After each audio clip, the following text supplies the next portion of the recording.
வணக்கம். தனலட்சுமி ராஜா, மதுரை. தெரிந்த கோயில் தெரியாத ரகசியம். அருள்மிகு தில்லை அம்மன் மற்றும் தில்லை காளி அம்மன் திருக்கோயில், சிதம்பரம். தமிழகத்தில் அஷ்ட காளி திருத்தலங்களில் தில்லைக்காளி அம்மன் கோயிலும் ஒன்றாகும்.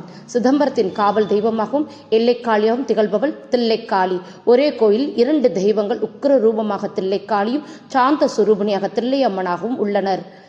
ஒரு சமயம் தேவர்களையும் முனிவர்களையும் அசுரர்கள் துன்புறுத்த மகாவிஷ்ணு பிரம்மாவிடம் முறையிட சிவபெருமான் பார்வதி தேவி சிவசக்தி ரூபமாக இருக்க, பார்வதி தேவி தனியாக சிவனிடம் இருந்து பிரிந்து அசுரர்களை அழிக்கும் காளி ரூபம் எடுத்து அழிக்க வேண்டும் என வேண்டுதல் வைக்க, சிவனுடன் பார்வதிக்கும் உரையாடலில் சக்தி இல்லையில் சிவன் இல்லை என்ற வாதத்தில் கோபமுற்ற சிவபெருமான், என்னை பிரிந்து காளியாக அவதரிப்பாயாக என்று சாபமிட்டவுடன் பார்வதி தேவியுடன் அசுரர்களை அழித்து தில்லை மரம் சூழ்ந்த இடத்தில் என்னை நோக்கி தவம் செய்து மீண்டும் என்னுடன் இணைவாயாக என்று கூறினார்.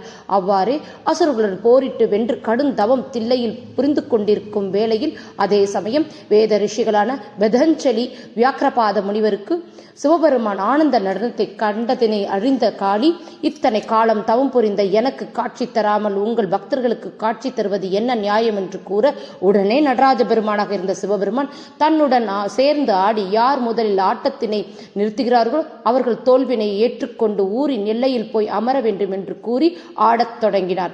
தாண்டவத்தின் போது சிவபெருமானின் குண்டலம் கீழே விழ அதனை தன் கால்களால் எடுத்து காதுகளில் மாட்டி ஊர்த்தவ தாண்டவத்தினை ஆடினார். பெண் என்பதனால் சக்தியினால் காலை தூக்கி ஆட முடியாமல் போக தோல்வியுற்று ஊரின் எல்லையில் உக்கிரமான கோலத்தில் சிதம்பரம் எல்லையில் அமர்ந்தார். பிரம்மாவும் திருமாலும் அவரை சாந்தமடைய தில்லைக்காளி வேதநாயகி பாடலை பாடி, பிரம்மா 4 வேதங்களை குறிக்கும் வகையில் 4 தலையுடன் காளி பிரம்ம சாமுண்டீஸ்வரியாக காட்சியளித்த தில்லையம்மனாக உருமாறினார். தில்லைக்காளி அம்மன் கோயிலில் உள்ள விஷ்ணு துர்க்கை, நாக வைஷ்ணவ ரூபிணி, கடம்பவர்ண தக்ஷண ரூபிணி, வீணா வித்யாம்பிகை, பிரம்மஸ்வரூபிணி ஆக அனைத்து அம்மன்களும் ஒருங்கே இணைந்த பிரம்ம சாமுண்டீஸ்வரியாக காட்சியளிப்பது கண்கொள்ளா காட்சி. கிழக்கு நோக்கியுள்ள சன்னதியில் 8 கைகளுடன் உக்கர ரூபமாக உருக்கொண்டு தில்லைக்காளியின் திருவுருவமாக சிலையை மகாரிஷி விஸ்வாமித்திரர் பிரதிஷ்டை செய்தார். தினந்தோறும் காளிக்கு நல்லெண்ணெய் காப்புடன் குங்குமம் சாற்றி வெள்ளைப்புடவை அணிந்து கருப்பான திறந்த கண்களுடன் காட்சியளிக்கிறார்.